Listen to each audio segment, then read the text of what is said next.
Let's talk clearing the energy of a room. So grab your white sage, grab yourself a feather or a simple index card, something that you can fan this white sage with around a room.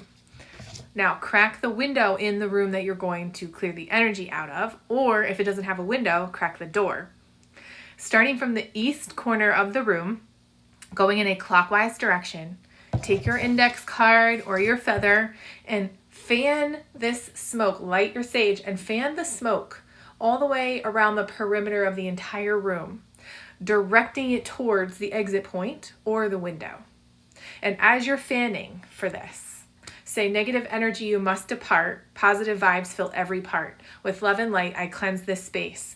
In peace and harmony, I embrace. Now you can say that to yourself in your head, or you can say it out loud, wherever you want it, whatever you want to do and wherever you are.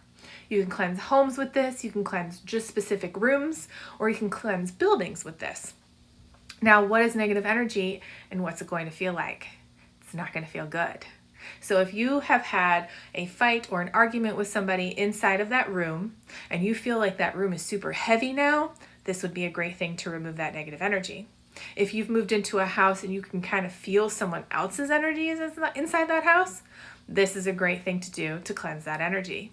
If something bad happened inside of a house or a room or a building and you need to get rid of all of that negative energy that's now associated there, this would be a great thing to do.